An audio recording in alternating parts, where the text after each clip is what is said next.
अस्सलाम वालेकुम। आज की इस वीडियो में हम बात करेंगे recording of transaction under process costing. Job order costing के अंडर भी तकरीबन सेम ही रहता है, उसकी अलग से वीडियो है, लेकिन आज हम बात करेंगे प्रोसेस कॉस्टिंग में। तो रिकॉर्डिंग ऑफ ट्रांजैक्शन मतलब जर्नल एंट्रीज पास करनी है। उससे पहले ये दो तीन चीज़ें देख लें। जो इसमें ज़्यादातर अकाउंट यूज़ होते हैं, या तो इन्वेंट्री का होता है, वर्क इन प्रोसेस का और फिनिश गुड्स का। इनका यूज़ ज़्यादा होता है।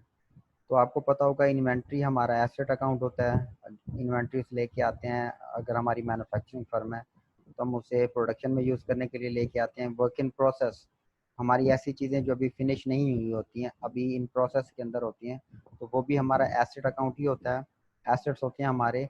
और इसी तरह जब चीज़ें बन के फिनिश गुड्स में ट्रांसफ़र हो जाती हैं तो वो भी हमारे एसेट्स ही होती हैं। तो प्रोसेस कॉस्टिंग के अंदर हम इन्हीं को ज़्यादा यूज़ करेंगे। तो हम ये देखते हैं कि एक इलस्ट्रेशन से कि हमने प्रोसेस कॉस्टिंग के अंदर जो ट्रांजैक्शन की एंट्रीज करनी है, जर्नल एंट्रीज रिकॉर्ड करनी है, वो कैसे करेंगे। हमारे पास एक कंपनी की इंफॉर्मेशन है, ये 2009 की ब्रेन मीडिया नेटवर्क। तो उसमें जो पहली ट्रांजैक्शन है वो है raw material purchase for rupees 5 lakh. 5 lakh का हमने रॉ मटेरियल परचेज किया। तो इसकी तो सिंपल जर्नल एंट्रीज है। जर्नल एंट्री है, हमारे पास मटेरियल आया है तो हम मटेरियल अकाउंट डेबिट करेंगे रॉ मटेरियल या मटेरियल इन्वेंट्री। और क्योंकि क्रेडिट पे लिए है तो अकाउंट पेएबल को क्रेडिट करेंगे। आपको पता होगा क्योंकि हम प्रीपेचुअल सिस्टम के थ्रू रिकॉर्डिंग कर रहे हैं, तो इसमें हम परचेजेस ऑफ मर्चेंडाइजिंग का वर्ड यूज़ नहीं करेंगे। यहाँ पे हम इन्वेंट्री का नाम या रॉ मटेरियल का नाम ही यूज़ करेंगे। जब भी पीरियोडिक सिस्टम होता है तो उसमें हम परचेजेस ऑफ मर्चेंडाइजेस यूज़ कर लेते हैं, लेकिन प्रीपेचुअल में हम उस एसेट का नाम लिखते हैं जो भी हम परचेज करके आए हैं। जैसे यहाँ पे मटेरियल इन्वेंट्री हो गई या रॉ मटेरियल हो गया। और अकाउंट पेएबल हमारा क्रेडिट हो गया 5 लाख से, और ये 5 लाख से दोनों एंट्रीज होगी। नेक्स्ट एंट्री हमारी होगी, हमने मटेरियल परचेज कर लिया, स्टोर में आ गया। मटेरियल को हमने ट्रांसफ़र करना होगा वर्क इन प्रोसेस में, क्योंकि वो मटेरियल ही हम नहीं बेचते, उसको फिनिश गुड्स में कन्वर्ट करके कोई दूसरी शेप दे के हम उन्हें फिर सेल आउट करते हैं। तो यहाँ पे जो दूसरी ट्रांजेक्शन है वो हमारी direct material issue to department A for ₹2 lakh and department B for ₹1 lakh. हमने अपने स्टोर से प्रोसेस कॉस्टिंग है, उसमें हमारे पास डिफरेंट डिपार्टमेंट होते हैं। एक डिपार्टमेंट थोड़ा सा काम करता है, फिर वो दूसरे डिपार्टमेंट को देता है, वो थोड़ा सा काम करता है, फिर वो तीसरे को देता है, तीसरा उस पर फाइनल काम करके उसको फिनिश गुड्स में कन्वर्ट कर देता है। हमारी इस इलस्ट्रेशन में सिर्फ दो ही डिपार्टमेंट हैं, डिपार्टमेंट ए और डिपार्टमेंट बी। हमने क्या किया, अपनी स्टोर से मटेरियल को इशू किया है दोनों डिपार्टमेंट के अंदर। तो वो डिपार्टमेंट ए में गया 2 लाख का, डिपार्टमेंट बी में गया 1 लाख का। तो अब ये देखिए, हमारी सबसे पहले तो ये है कि यहाँ से मटेरियल हमारा कम हो गया, जो 5 लाख का था इसमें से हमने ट्रांसफ़र कर दिया, तो ये हमारा एसेट अकाउंट था जो कि डिक्रीज हो गया। तो इसको तो हम क्रेडिट करेंगे। हमने क्रेडिट एंट्री कर दी, मटेरियल इन्वेंट्री या रॉ मटेरियल जो एसेट था हमारा वो डिक्रीज हुआ, उसको हमने क्रेडिट किया टोटल 3 लाख से। और डेबिट किसे करेंगे, वर्क इन प्रोसेस को करेंगे डिपार्टमेंट ए में, क्योंकि मटेरियल स्टोर से हमारा निकल के वर्क इन प्रोसेस में गया है। अभी उस पर फर्दर काम होगा, लेबर काम करेगी, कुछ फैक्ट्री एक्सपेंसेस आएंगे, फिर वो फिनिश गुड्स में कन्वर्ट होगा। तो हमने क्या करना है, इसमें work in process department A वो इंक्रीज हो गया हमारा 2 लाख से, और work in process department B वो इंक्रीज हो गया हमारा 1 लाख से। तो ये दोनों डेबिट करेंगे डिपार्टमेंट ए और डिपार्टमेंट बी। और लेकिन वो अभी वर्क इन प्रोसेस में गया, अभी फिनिश नहीं हुआ। इसके बाद नेक्स्ट एंट्री हमारे पास direct labour cost incurred in department A ₹80,000 and department B ₹60,000। जब हमने मटेरियल दोनों डिपार्टमेंट में भेजा तो वहाँ पे जो लोग थे काम करने वाले, उन्होंने उस पर काम स्टार्ट कर दिया ताकि वो उसको कन्वर्ट कर सकें फिनिश गुड्स में। तो उस पर हमारी डायरेक्ट लेबर की कॉस्ट आई दोनों डिपार्टमेंट में। तो फिर हमारा वर्क इन प्रोसेस डेबिट होगा डिपार्टमेंट ए का कितने से, 80,000 से, और डिपार्टमेंट बी का 60,000 से। और एक्रूड पे रोल हमारे या अकाउंट्स पेएबल क्रेडिट हो जाएंगे 1,40,000 से। आपने ये माइंड में रखना है, अगर हम जॉब ऑर्डर कॉस्टिंग करते हैं या प्रोसेस कॉस्टिंग करते हैं तो उसमें हमारा work in process at least 3 times debit होता है। हम वर्क इन प्रोसेस में सबसे पहले मटेरियल भेजते होते हैं, उसकी वजह से डेबिट होता है, ये हम पहले एंट्री कर चुके हैं। फिर उस पर कुछ लेबर काम करती है, वर्क इन प्रोसेस फिर डेबिट होता है, ये भी हम कर चुके हैं। एक और वजह से भी डेबिट होता है, जो जब उस पर फैक्ट्री एक्सपेंसेस होते हैं, फैक्ट्री ओवरहेड, उसकी वजह से भी वर्क इन प्रोसेस डेबिट होगा। तो अब एक और एंट्री भी होगी डेफिनेटली वर्क इन प्रोसेस अपना फैक्ट्री एक्सपेंसेस की, जिसकी वजह से हमारा ये अकाउंट डेबिट होगा वर्क इन प्रोसेस का। तो ये एक ट्रांजैक्शन है factory overhead applied to each department 80% of direct labour. अब वो कहते हैं जितने भी डिपार्टमेंट हैं उनमें 80% लेबर के हिसाब से जितनी लेबर लगती है उसका 80% एज ए फैक्ट्री ओवरहेड लग जाते हैं, अदर एक्सपेंसेस हो जाते हैं। एफ में आप मिसाल ले सकते हैं, डेप्रिसिएशन हो गई, सैलरीज हो गई, इलेक्ट्रिसिटी का बिल हो गया, ये जितने भी एक्सपेंस हैं प्रोडक्शन के दौरान ये भी तो होते हैं। तो ये तो ना डायरेक्ट मटेरियल होता है ना ही डायरेक्ट लेबर, तो ये बाकी जितने सारे एक्सपेंसेस होते हैं हम फैक्ट्री ओवरहेड के अकाउंट में डाल के फिर उसको अप्लाई करते होते हैं।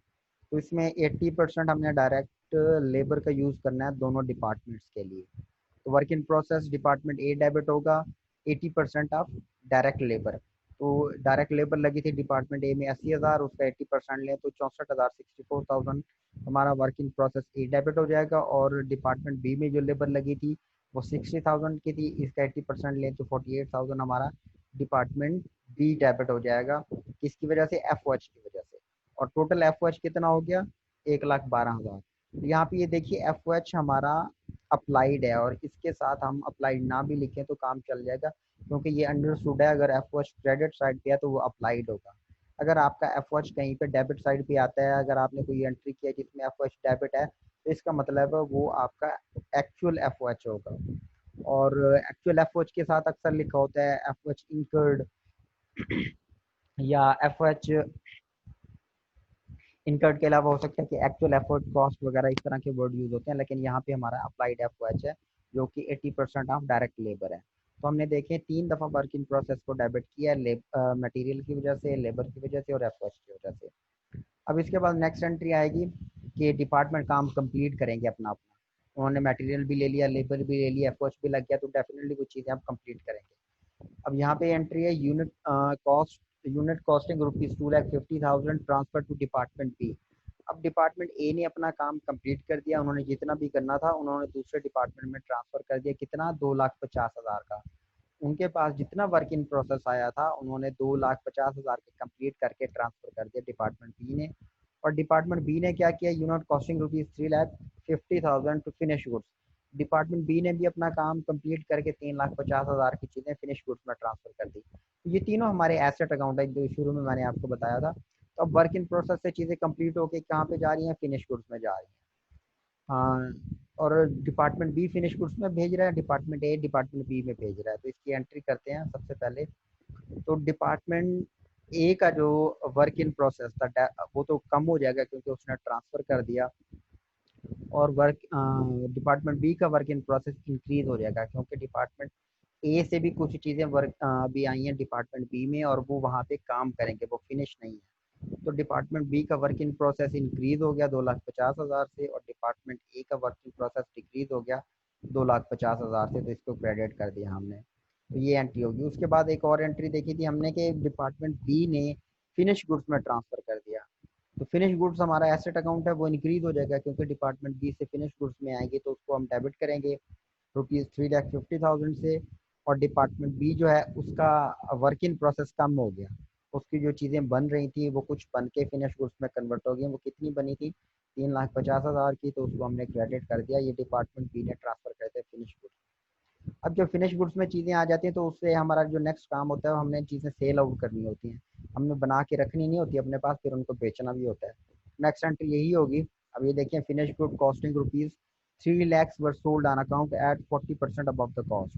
जो हमारे पास फिनिश गुड्स में स्टॉक आया था हमने उसको बेच दिया, 3 लाख की चीज़ें बेची हैं, लेकिन हमने उन 3 लाख पे 40% प्रॉफिट मार्जिन भी रखा है। तो प्रीपेचुअल सिस्टम में जब भी हम इसकी सेल्स की एंट्री करते हैं तो उसमें साथ में हमें सीजीएस की एंट्री भी करनी पड़ती है, क्योंकि हम प्रीपेचुअल सिस्टम में सीजीएस अकाउंट भी मेंटेन करते हैं, लेकिन प्रोडक्ट में हम सीजीएस अकाउंट मेंटेन नहीं करते। सबसे पहले तो हम ये सेल्स की एंट्री करेंगे। हमने क्रेडिट पे चीज़ें बेची हैं तो हमारा अकाउंट रिसीवेबल बढ़ जाएगा, तो हम डेबिट करेंगे ये अकाउंट रिसीवेबल्स को। वो कितने से? 4,20,000 से। कैसे? 3 लाख की चीज़ें थी, हमने 40% प्रॉफिट मार्जिन रख के उसको बेचा, तो 3 लाख का 40% लें तो 1,20,000 प्रॉफिट है उसमें, और 3 लाख उसकी कॉस्ट थी। तो अकाउंट रिसीवेबल हमारे हो गए 4,20,000 के, और सेल्स को हमने क्रेडिट कर दिया 4,20,000 के साथ। तो जब भी हम सेल की एंट्री करते हैं प्रीपेचुअल में, साथ में हमें सीजीएस की एंट्री भी करनी पड़ती है। तो हम क्या करेंगे? अब हमारा फिनिश गुड्स कम हो गई, फिनिश गुड से ही चीज़ें बिकी होंगी ना। तो फिनिश गुड्स में जो स्टॉक था वो 3 लाख से कम हो गया, उसको क्रेडिट किया क्योंकि हमारा एसेट डिक्रीज हो गया। और सीजीएस को हम डेबिट करेंगे कितने से, 3 लाख रुपए से। तो इस तरह हमने ये सारी एंट्रीज अंडर परपेचुअल सिस्टम और अंडर प्रोसेस कॉस्टिंग हमने रिकॉर्ड कर ली। आज तक के लिए इतना ही। बाकी कोई कंफ्यूजन हो तो काइंडली कमेंट करके पूछ सकते हैं। Thank you very much. अल्लाह हाफिज़।